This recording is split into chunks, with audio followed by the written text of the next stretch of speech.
परिचय। विद्यार्थियों, आज हम सातत्य एवं अवकलनीयता के बारे में सीखेंगे। मुझे कौन बताएगा कि एक फलन को सातत्य कब कहा जाता है? सर, एक फलन को सातत्य कहा जाता है यदि दाएं पक्ष की सीमा, बाएं पक्ष की सीमा एवं फलन के मान सभी बराबर हों। बहुत अच्छे अनुज। सर, अवकलन क्या है? अवकलन फलनों के परिवर्तन की दर है। विभिन्न फलनों के अध्ययन के लिए अवकलन एक महत्वपूर्ण युक्ति है। सर, क्या हम किसी फलन का अवकलन कर सकते हैं? हाँ, क्यों नहीं। कुछ नियम होते हैं। यदि फलन उन नियमों का पालन करे तब हम फलन का अवकलन कर सकते हैं। इस पाठ में आप फलनों के सातत्य तथा अवकलनीयता के बारे में जानेंगे।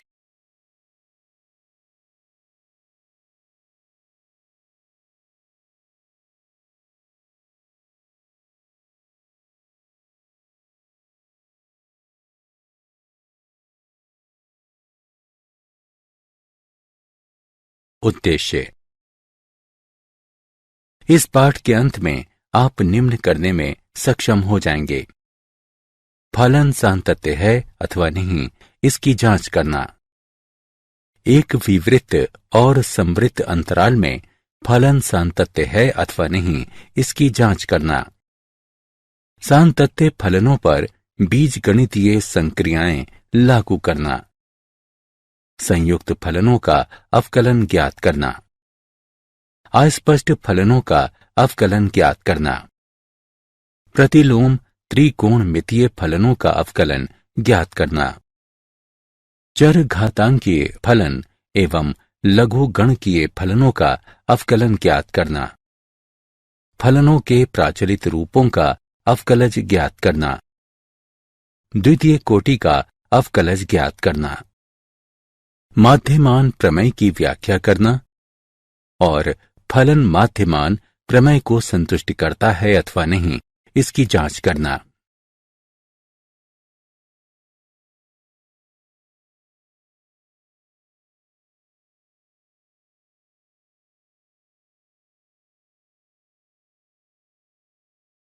सातत्य।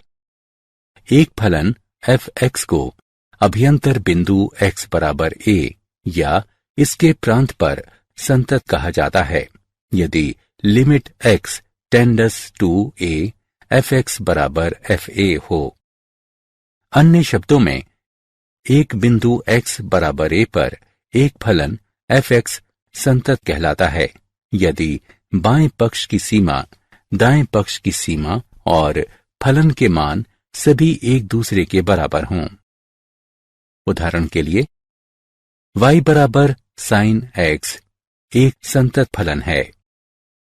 यदि f a पर संतत ना हो तब f a पर असंतत होता है तथा तब a f के असांतत्य का एक बिंदु कहलाता है। उदाहरण, निम्न फलन पर विचार करते हैं। जांच करें कि f(x) संतत है अथवा नहीं। हल। x बराबर 1 पर बाएं पक्ष की सीमा बराबर निम्नलिखित है। x का मान 1 घटा h रखते हैं, अतएव बाएं पक्ष की सीमा निम्नलिखित होगी, जो कि गणना करके हल करने पर 1 प्राप्त होगी। अब दाएं पक्ष की सीमा को लेते हैं, जो कि निम्नलिखित है।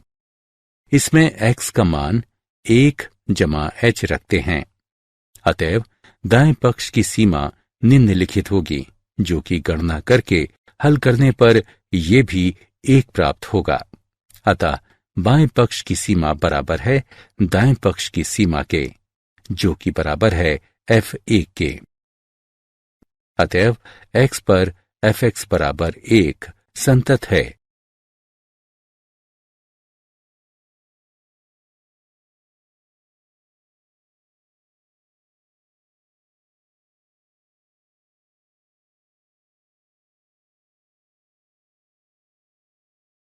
सातत्य।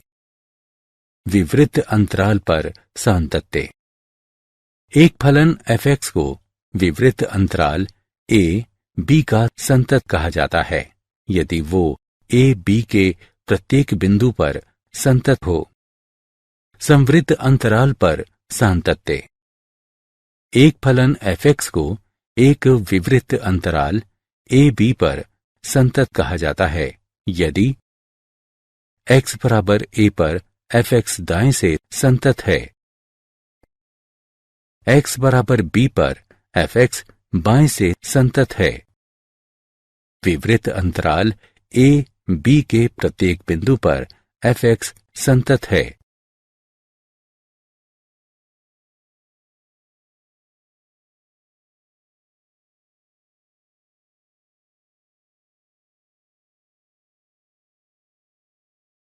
उदाहरण, दिए गए फलन पर विचार करते हैं। जांच कीजिए कि f(x) संतत है अथवा नहीं। हल। जब x 0 से बड़ा हो तब f(x) बराबर x वर्ग, जो एक बहुपद फलन है, संतत है। जब x 0 से छोटा हो तब f(x) बराबर x, जो एक तत्समक फलन है, संतत है।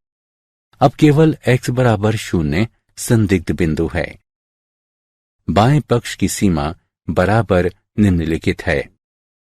इसमें x का मान 0 घटा h रखते हैं। अतः बाएं पक्ष की सीमा निम्नलिखित होगी, जो कि गणना करके हल करने पर 0 प्राप्त होगी।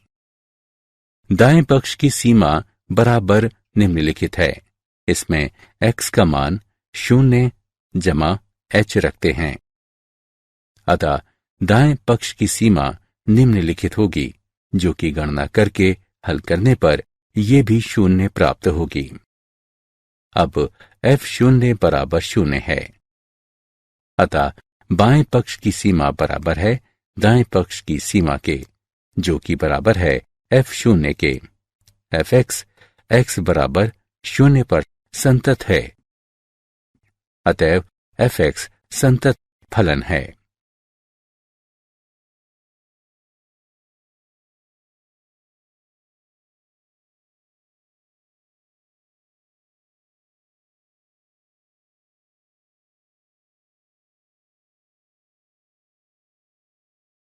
सातत्य अनंत की संकल्पना।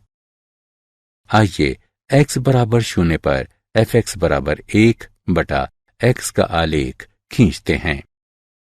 सबसे पहले हम दी हुई सारणी को देखते हैं। ये देखा गया है कि दाएं पक्ष से x का मान 0 के निकट है, अतः f(x) का मान अधिक से अधिक हो जाता है। इस प्रकार x के मान को 0 के निकट चुनकर हम f(x) को अधिकतम कर सकते हैं। प्रतीकात्मक रूप से हम इसे निम्नानुसार लिखते हैं। जब हम x बराबर 0 के निकट दाएं तरफ से f(x) के निकट पहुंचते हैं, तब हम निम्नलिखित प्राप्त करते हैं। दिए गए आलेख से हम निरीक्षण कर सकते हैं कि जब x धनात्मक 0 की ओर अग्रसर होता है, तब आलेख धनात्मक अनंत पर y अक्ष से मिलता है। इसी प्रकार जब x ऋणात्मक 0 की ओर अग्रसर होता है, तब आलेख ऋणात्मक अनंत पर y अक्ष से मिलता है।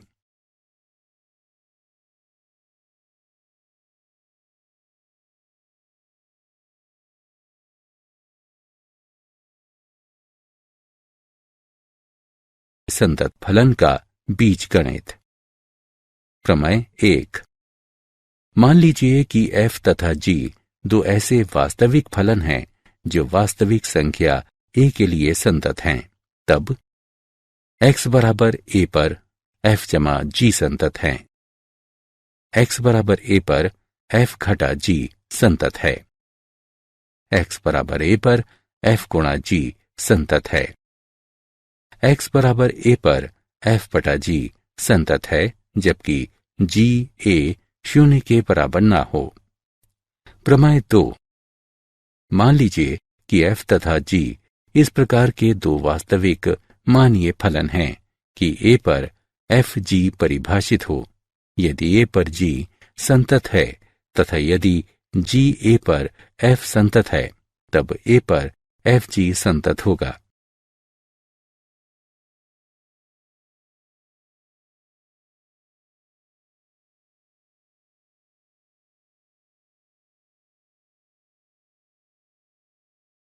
उदाहरण, माना कि एफ एक्स बराबर 2x घटा 1 तथा जी एक्स बराबर x जमा 5/2 है। एफ जी एक्स का फलन ज्ञात कीजिए। हल, दिया है जी एक्स बराबर x जमा 5/2, इसलिए एफ जी एक्स बराबर है एफ जी एक्स के, जो कि गणना करके हल करने पर x जमा 4 के बराबर होगा।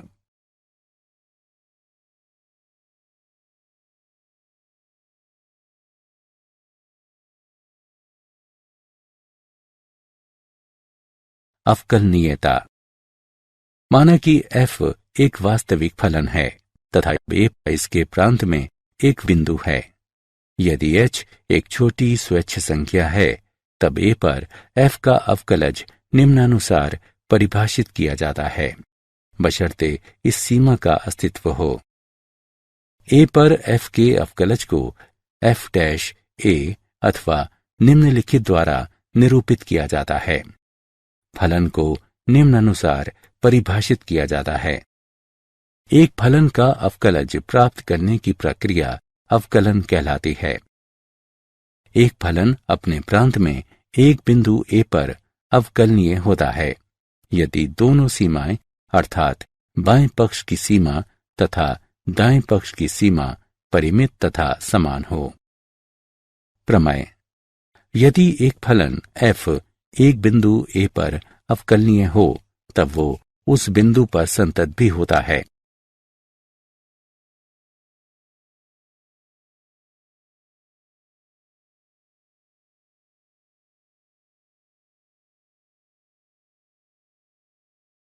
अवकलनीयता सूत्र, कुछ निम्नलिखित सूत्र इस प्रकार दिए हुए हैं। कुछ महत्वपूर्ण फलनों का अवकलन इस प्रकार दिया हुआ है।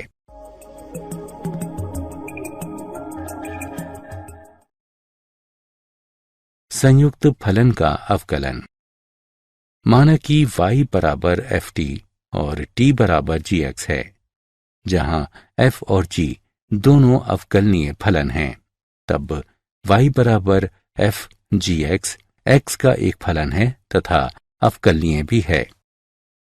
हम लिख सकते हैं dy बटा डी एक्स बराबर dy बटा डी टी गुणा डी टी बटा डी एक्स। अवकलन की इस विधि को अवकलन के श्रृंखला नियम यानी चेन रूल के रूप में भी जाना जाता है।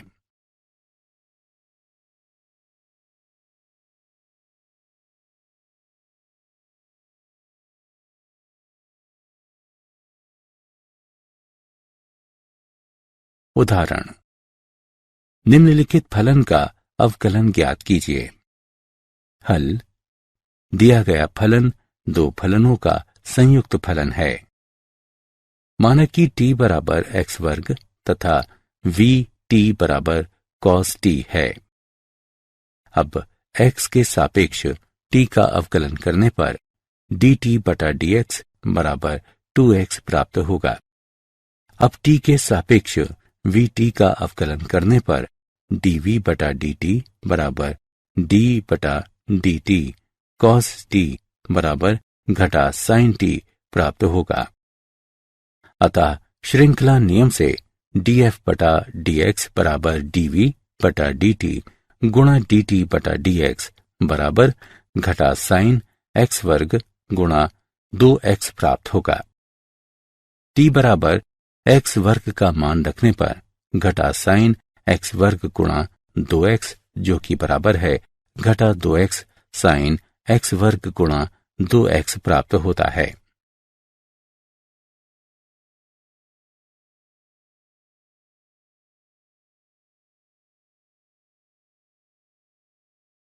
उदाहरण, dy बटा dx ज्ञात कीजिए जब x वर्ग जमा x वर्ग गुणा वाई जमा एक्स गुणा वाई वर्ग जमा वाई घन बराबर 47 हो। हल। निम्नलिखित समीकरण दिया गया है। एक्स के सापेक्ष अवकलन करने पर हमें निम्नलिखित प्राप्त होता है। dy बटा dx को छोड़कर दाएं पक्ष में पदों का स्थानांतरण करते हैं तथा बाएं पक्ष से dy बटा dx को उभयनिष्ठ लेने पर हमें निम्नलिखित प्राप्त होता है।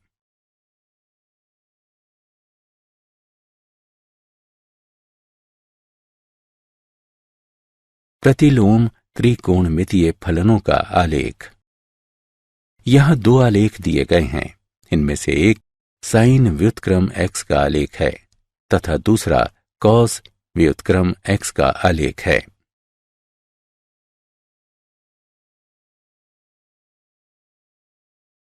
उदाहरण। fx बराबर कॉस व्युत्क्रम x से दिए गए f का अवकलन ज्ञात कीजिए तथा मान लीजिए कि ये अस्तित्व में है। हल। माना कि y बराबर कॉस व्युत्क्रम x है, x बराबर कॉस y है। x के सापेक्ष दोनों तरफ अवकलन करने पर हमें dy बटा dx बराबर घटा 1 बटा साइन y प्राप्त होता है।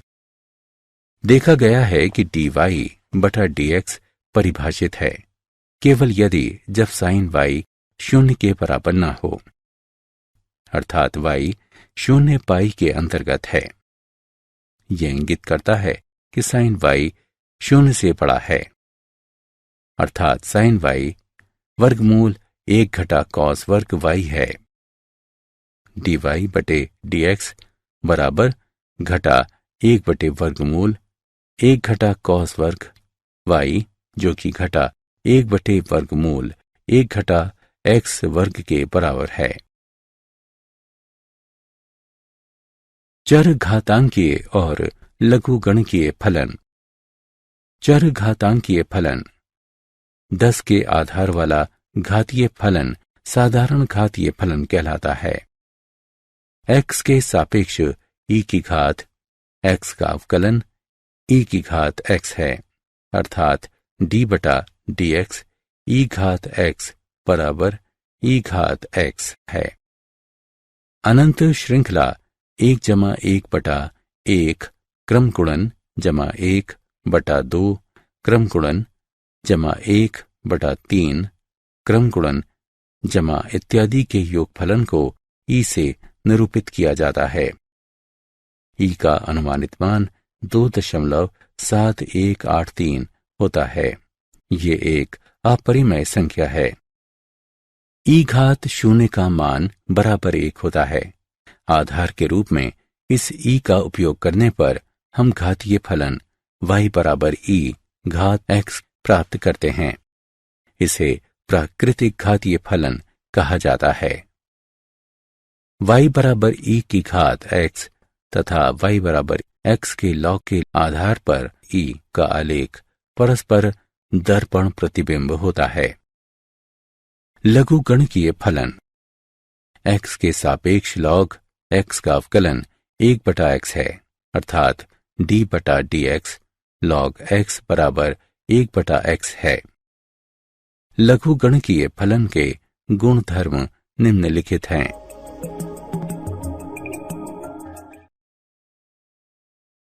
उदाहरण। x के सापेक्ष e की घात sin x का अवकलन ज्ञात कीजिए। हल। माना कि y बराबर e की घात sin x है। श्रृंखला नियम का उपयोग करके इसे हल करने पर हमें e घात sin x गुणा cos x प्राप्त होगा।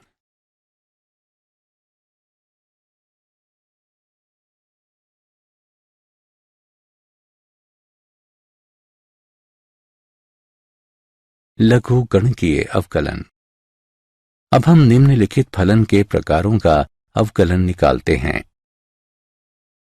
सर्वप्रथम हम दोनों पक्षों पर लघुगणक लेते हैं तथा फिर x के सापेक्ष दोनों पक्षों का अवकलन करते हैं। अवकलन की ये प्रक्रिया लघुगणकीय अवकलन कहलाती है।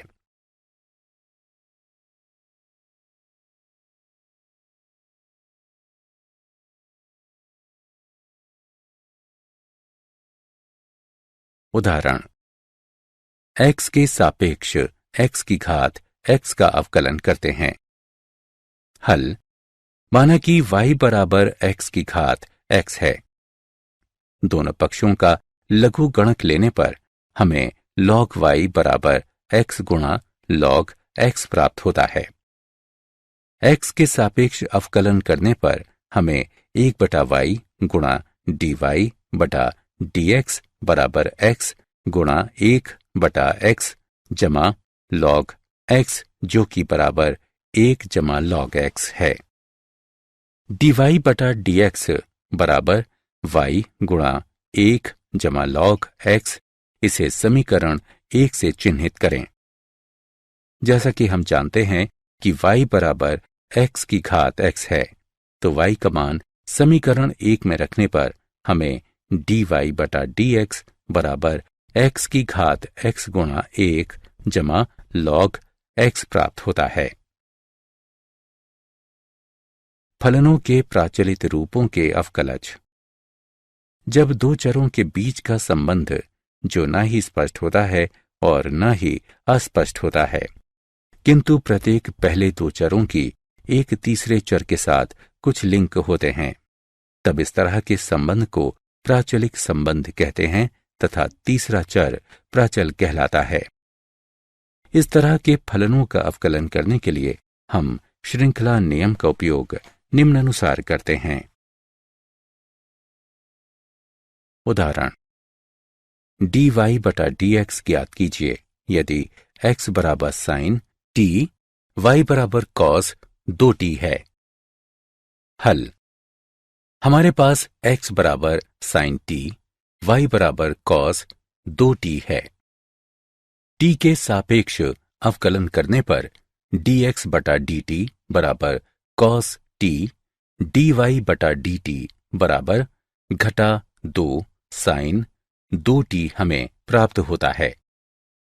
इस प्रकार श्रृंखला नियम से गणना करके हल करने पर हमें घटा 4x प्राप्त होता है। अतः dy बटा dx बराबर है घटा 4x के।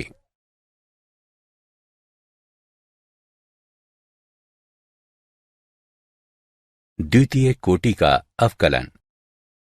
यदि y बराबर fx एक अवकलनीय फलन है, तब इसके प्रथम अवकलन को निम्नलिखित द्वारा निरूपित किया जाता है। पुनः यदि f डैश x अर्थात fx का प्रथम अवकलज भी अवकलनीय होगा, तो हम उसका अवकलज प्राप्त कर सकते हैं, जिसे f डैश x का द्वितीय अवकलज कहा जाता है।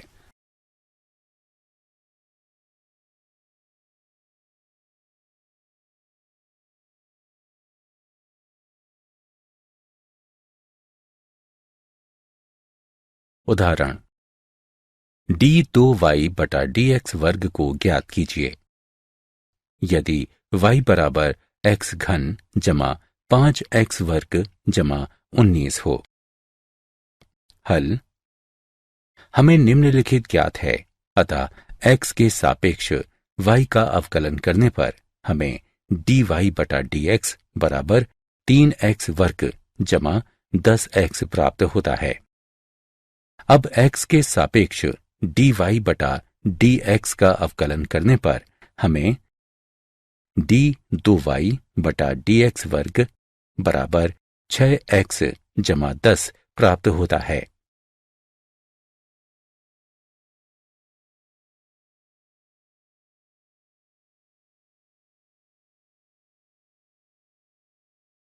माध्यमान प्रमेय। रोले प्रमेय।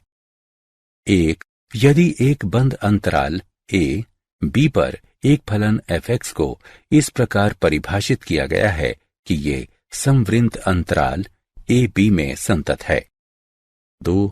ये विवृत्त अंतराल a b में व्युत्पाद्य है। 3. f a बराबर f b, जहां a और b कुछ वास्तविक संख्याएं हैं। तत्पश्चात ए और बी के बीच निहित कम से कम एक संख्या c इस तरह अस्तित्व में है कि f'(c) बराबर 0 है। रोले प्रमेय की ज्यामितीय व्याख्या। माध्यमान प्रमेय। यदि एक बंद अंतराल a b पर एक फलन f(x) को इस प्रकार परिभाषित किया गया है कि f(x) संवृत्त अंतराल a b में संतत है तथा f(x) विवृत अंतराल a b में व्युत्पाद्य है, तब a b के अंतर्गत c कम से कम एक वास्तविक संख्या अस्तित्व में है, जिसके लिए f'(c) बराबर fb घटा fa बटा b घटा a है। प्रमेय का परिणाम व्यक्त करता है कि p और q के बीच के वक्र पर कम से कम एक बिंदु अस्तित्व में है, जहां बिंदु p और q से होकर जाने वाली जीवा वक्र की स्पर्श रेखा के समानांतर है, क्योंकि जीवा pq की ढलान fb घटा fa बटा b घटा a है तथा किसी बिंदु c पर स्पर्श रेखा अर्थात x बराबर c की ढलान f'(c) है।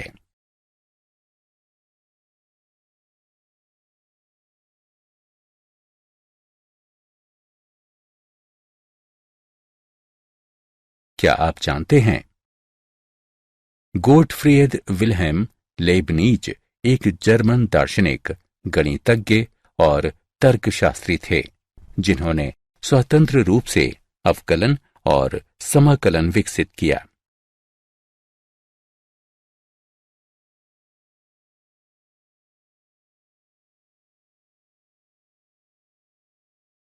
सारांश।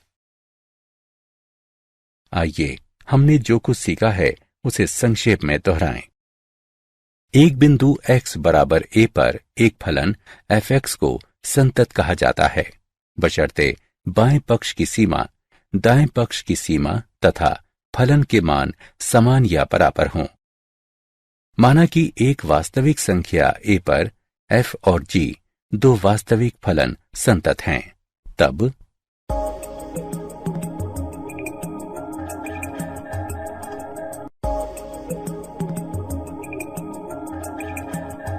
फलन f(x) का अवकलन निम्न प्रकार से परिभाषित किया जाता है।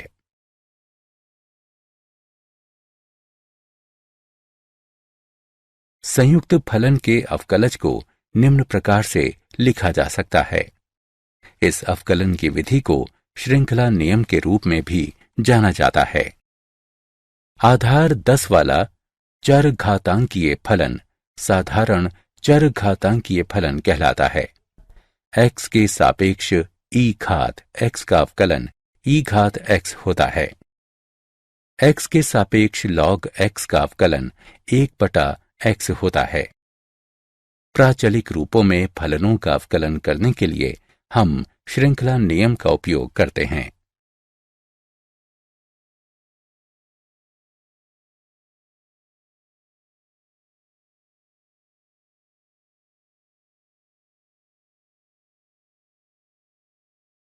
द्वितीय कोटि का अवकलन निम्नलिखित है।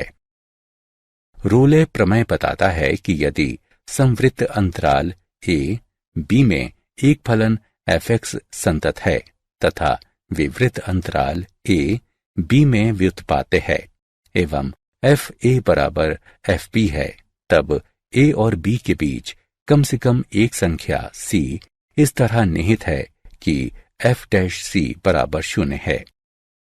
माध्य प्रमेय बताता है कि यदि संवृत्त अंतराल a b में एक फलन f(x) संतत है एवं विवृत अंतराल a b में f(x) व्युत्पाद्य है, तब a b के अंतर्गत c कम से कम एक वास्तविक संख्या अस्तित्व में है, जिसके लिए f'(c) बराबर है fb घटा fa बटा b घटा a के।